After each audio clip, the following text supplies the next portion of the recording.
Ngayon kapartner ay mag-iihaw tayo ng tuna o tambakol sa Tagalog. Mayroon tayong mahinang apoy. Ang pagluluto nito ay hindi kailangan na inaapura. Kailangan mild lang yung apoy niya. Dahan-dahan lang. At kung sa tingin nyo ay malakas yung apoy, bawas-bawasan nyo. Kasi hindi kailangan ng malakas na apoy ito. Kailangan dahan-dahan lang siya. Kung maaari, itaas nyo to yung bakal. Kasi ang pag-iihaw ay hindi minamadali. Matatapos din yan. Bago maubos ang baga, yung inihaw nyo, matatapos din. Kaya kailangan, huwag nyo biglain. Kagaya nito, medyo marami-rami yung baga natin. Kailangan konting baga lang at hindi inaapura.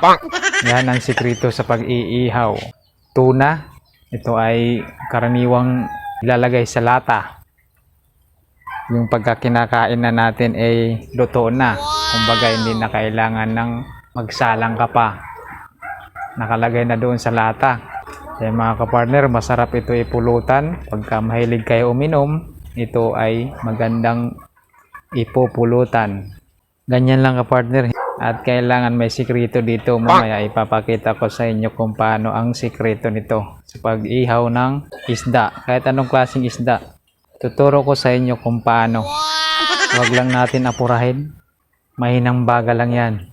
Bago maubos yung baga, yung isda mo, luto na. At hindi naman pwede na maubos yung baga tapos yung isda mo hilaw pa. Kailangan lulutuin mo talaga yon. Kailangan na-estimate mo yung baga kung gaano kadami. Ang tambakol ay hindi nakukuha sa mababaw na parte ng dagat.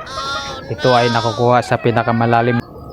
Madalas nakatira sila sa 20. Binting di pa. Doon sila nakatira. 25 pataas. Sa mga 17 na di pa, bihira lang sila doon tumutungo. Kasi maraming mga bato-bato yun eh. Ito mahilig ito sila sa mga wala gaanong bato. Gusto nila malaya sila sa paglangoy. Ewan ko ba kung bakit ayaw nila doon sa mababaw. Ayaw yata nila sa mabato. Madalas ito nakukuha sa malalim.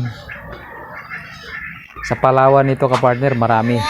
Yan kapartner, pagka ginaganito nyo at dumikit pa doon sa bakal sa inyong ihawan, ay huwag nyong pilitin. Kasi yan, hilaw pa yung balat nyan. Dahil wala po itong kaliskis. Aantayin nyo na kumalas dyan. Pag ginanon at pwede na siya baliktarin, yun, pwede na yun. Pero pagka dumikit, huwag nyo munang galawin. Kasi naluluto din yan yung pinakabalat niya sa ilalim. Kung screen naman ang inyong ginamit, eh ganun pa din. Huwag nyong pilitin na tanggalin. Antayin nyo talaga. Sa puntong ito ay malambot na siya, natatanggal na siya, babaliktarin natin, gagamitan na natin ng kamay. Ayun siya, kitang-kita mga kapartner. Makikita mo siya na walang baklas. Hindi na baklas yung balat niya. Iayos lang natin. Yan. Kaya kinakamay-kamay ko lang kasi yung apoy natin ay mahina lang. Hindi malakas. Ano, kaya pwede lang yung ganun na wala tayong pangkimpit. Bali na baliktad na natin at aantayin naman natin yung paglambot niya dyan sa ilalim. Yan. Ulitin ko, huwag nyong pilitin hanggat nakadikit pa sa inyong mga ihawan. O kung ano man yan, bakal o ganitong bakal o screen. Ito na mga kapartner, babaliktarin na natin dahil ito ay luto na. Yan. Diba? Wala ring nabaklas na balat.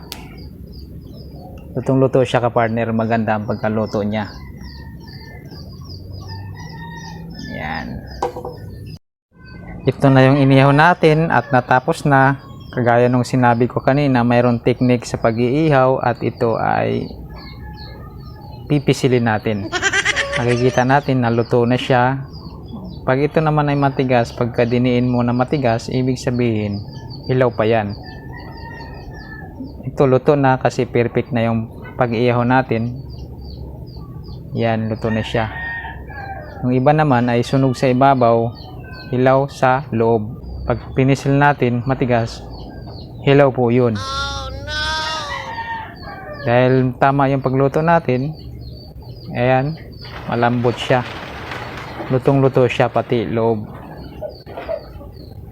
Kagaya nung sinabi ko kanina, hindi matatapos ang baga hanggat yung isda mo ay hilaw pa.